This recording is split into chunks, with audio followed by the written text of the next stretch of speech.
হরে কৃষ্ণ। বন্ধুরা রাসের কথা মনে পড়লে আপনাদের মনে পড়ে যাবে বৃন্দাবনের কথা।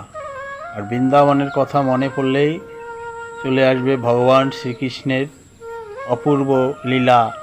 সেই বাঁশি হাতে মনে হয় ভগবান দাঁড়িয়ে আছে আর ময়ূর নৃত্য করছে। তো বন্ধুরা, ভগবানের নাম যেখানেই হয় সেটিই তো বৃন্দাবন। যেখানে ভগবানের রাস হয় সেটিই হচ্ছে বৃন্দাবন। বন্ধুরা, আমরা এখন চলে এসেছি সেই রাসমেলায়। আমাদের রংপুর শহরে প্রতি বছর এই রাসমেলাটি হয়ে থাকে মদনমোহন মন্দির পালপাড়া আখড়ায়। আমরা এখানে চলে এসেছি সেই রাসমেলাটি দেখার জন্য। হরে কৃষ্ণ। বন্ধুরা, আমি এখন চলে এসেছি রংপুর শহরে পালপাড়া মদনমোহন আখড়া মন্দিরে।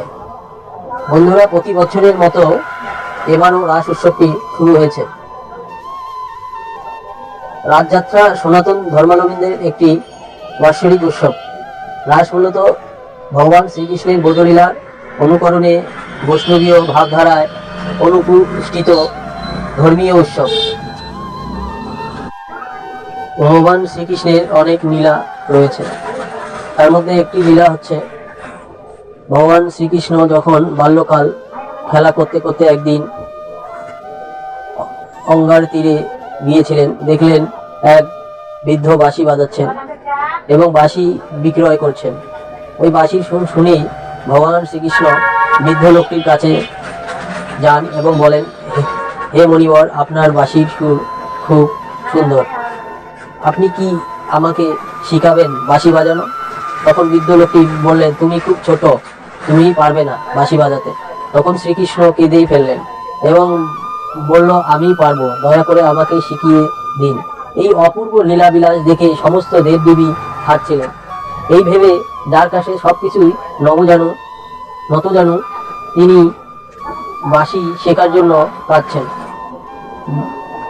বৃদ্ধ ভগবান শ্রীকৃষ্ণের লীলা দেখে খুব দয়া হলো। তারপর বৃদ্ধ শ্রীকৃষ্ণকে বললেন, আচ্ছা ঠিক আছে, তোমাকে শিখাবো। তখন শ্রীকৃষ্ণ খুবই আনন্দিত হলেন। বৃদ্ধ শ্রীকৃষ্ণের হাতে একটি বাঁশি দিলেন এবং বললেন, আমি যেভাবে বাজাবো তুমিও ঠিক সেইভাবে বাঁশিটি বাজাবে। শ্রীকৃষ্ণ বললেন, ঠিক আছে। বৃদ্ধ যখনই বাঁশিতে ফু দিলেন তখনই শ্রীকৃষ্ণ বাঁশিতে ফু দিলেন। শ্রীকৃষ্ণ যখন বাঁশিতে সুর তুললেন, সেই সুর শুনে সমস্ত দেবদেবী, সমস্ত জীবজগৎ বিমোহিত হয়ে গেল। দেবদেবী পুষ্পবৃষ্টি করতে লাগলেন। তখন বৃদ্ধ লোকটি ভাবলেন, এই বালক সাধারণ বালক নয়। তখন বৃদ্ধ লোকটি তার চরণে বললেন, এইভাবেই ভগবান শ্রীকৃষ্ণ কাছে বাঁশি আসলো, বাজানো শুরু করলো। হরে কৃষ্ণ। বন্ধুরা, আপনারা ভিডিওটি দেখুন আর এই রাস উৎসবটি দেখুন, আশা করি অনেক ভালো লাগবে।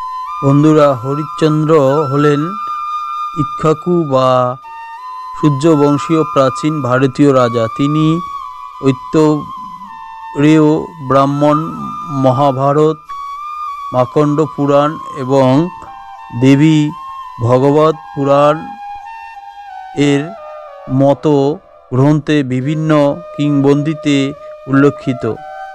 হরিশ্চন্দ্র তার পরিবারকে আলাদা করে দাসত্বে বিক্রি করেন।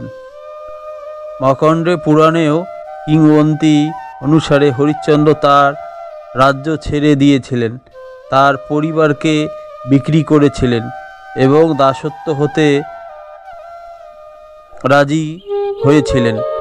ঋষি বিশ্বামিত্রর কাছে তার করা প্রতিশ্রুতি পূরণ করতেই ও শ্মশানে ডোমের কাজও করেন রাজা হরিশ্চন্দ্র।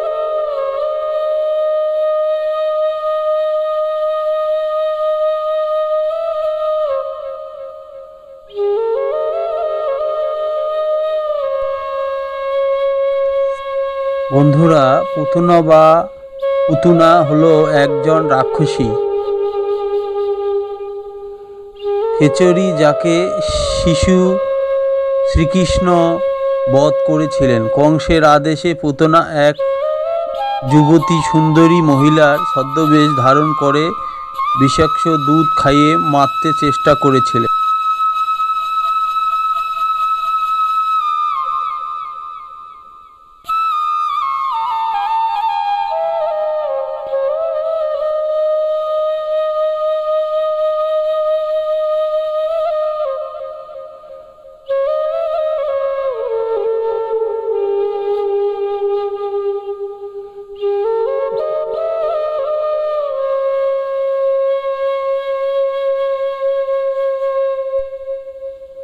ভগবান বিষ্ণু বিভিন্ন যুগে 10টি অবতারে নিজেকে প্রকাশ করেছেন, যেমন মৎস্য অবতার, কুর্ম, বরাহ, নরসিংহ, বামন, পরশুরাম, রাম, বলরাম, বুদ্ধ এবং কল্কি।